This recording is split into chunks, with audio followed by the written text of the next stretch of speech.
Saudara-saudaraku yang terkasih, kita perlu mewaspadai dan tidak meremehkan perasaan-perasaan negatif yang muncul dalam diri kita. Misalnya, merasa diri kecil dan merasa diri selalu ditolak. Perasaan-perasaan negatif ini rawan bisa mendorong kita untuk melakukan kejahatan. Saudari-saudaraku yang terkasih, berjumpa kembali bersama saya Inspirasiku di Antara. Renungan harian Jumat 3 Februari, pekan biasa yang keempat.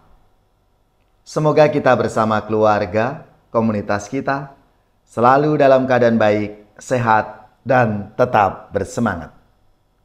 Marilah kita mengawali renungan kita dengan tanda kemenangan Kristus.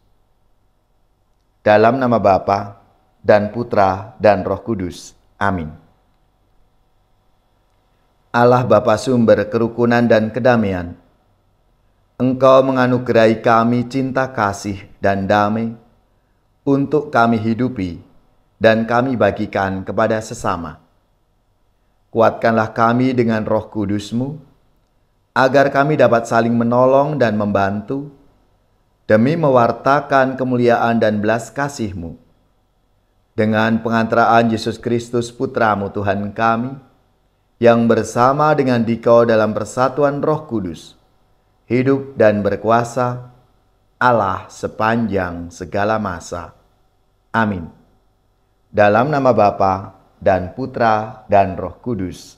Amin. Inspirasi kita hari ini dari Injil Suci menurut Markus bab 6 ayat 14 sampai 29. Marilah kita siapkan kitab suci kita masing-masing. Kita akan membaca bersama-sama lalu merenungkannya. Pada waktu itu, Raja Herodes mendengar tentang Yesus sebab namanya memang sudah terkenal. Dan orang mengatakan Yohanes Pembaptis sudah bangkit dari antara orang mati. Dan itulah sebabnya kuasa-kuasa itu bekerja di dalam dia. Yang lain mengatakan dia itu Elia.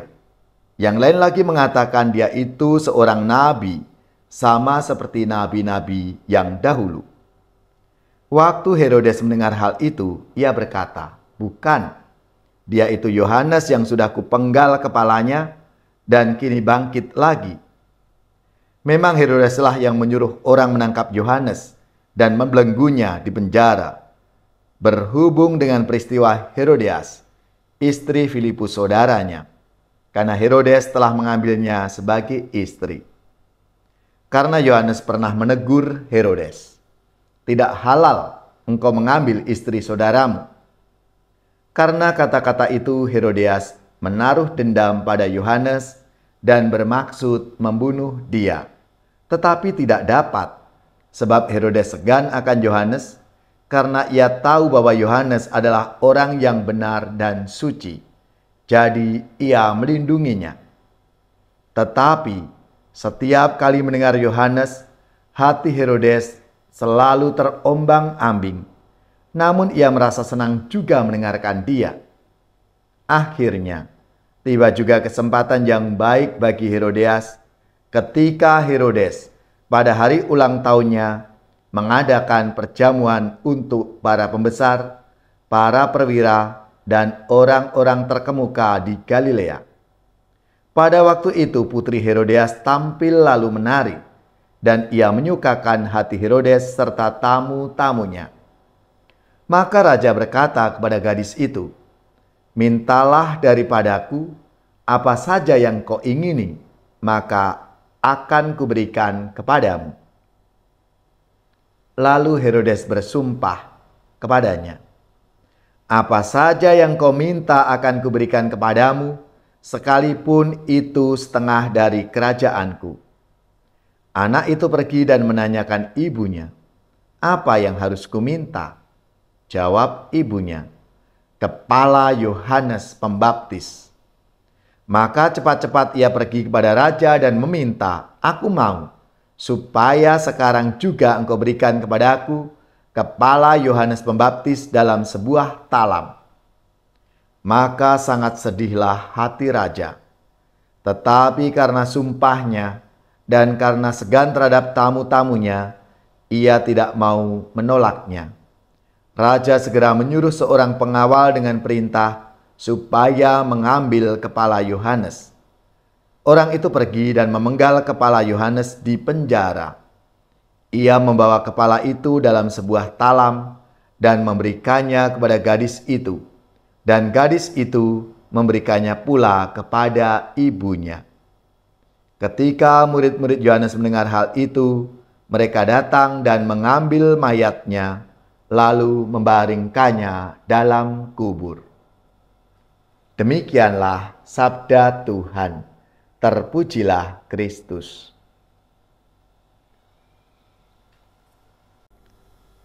Saudari-saudaraku yang terkasih, dalam sabda Tuhan hari ini kita tahu bagaimana sikap, karakter Herodias dan Herodes. Herodias menyimpan benci dan dendam, sedangkan Herodes menjaga gengsi, gila kehormatan dan kekuasaan, serta ia tidak tegas. Perasaan-perasaan negatif itu menggerakkan Herodias dan Herodes untuk melakukan kejahatan yang lebih besar, yaitu membunuh Yohanes Pembaptis. Sedangkan Yesus adalah pribadi dengan perasaan-perasaan positif, sehingga ia dijauhkan dari bujukan-bujukan setan dan siap melakukan kehendak Allah.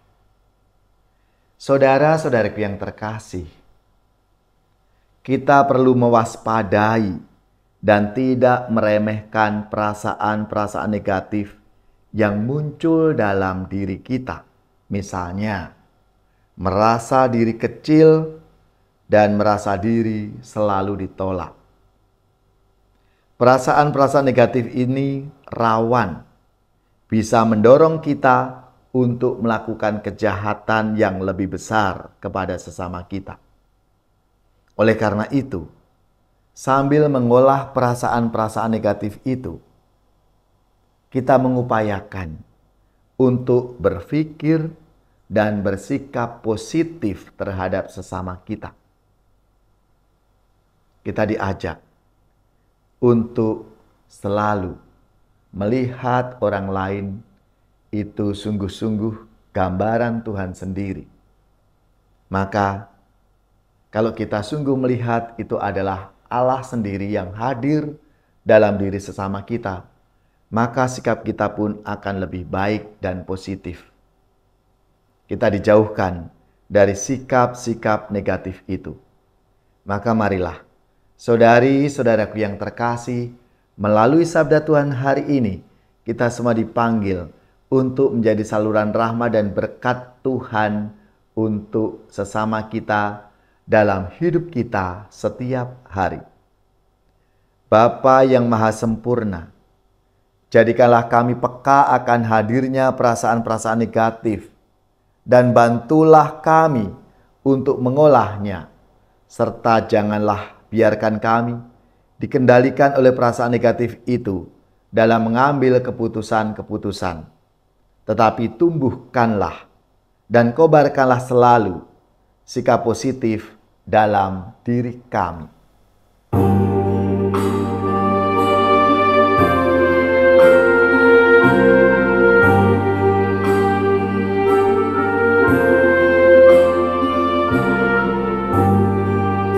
Andaikan aku pahami bahasa semuanya,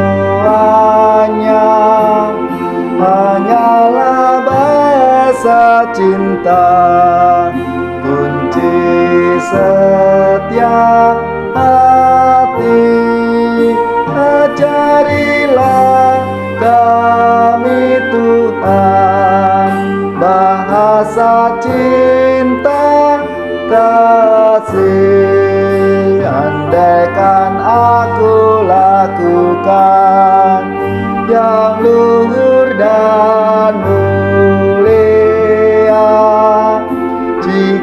tanpa cinta kasih hampa dan tak berguna. Ajarilah kami Tuhan bahasa cinta kasih.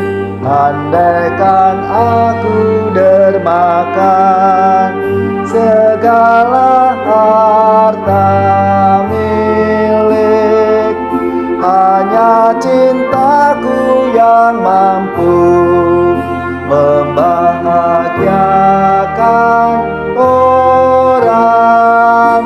Ajarilah kami Tuhan bahasa cinta kasih.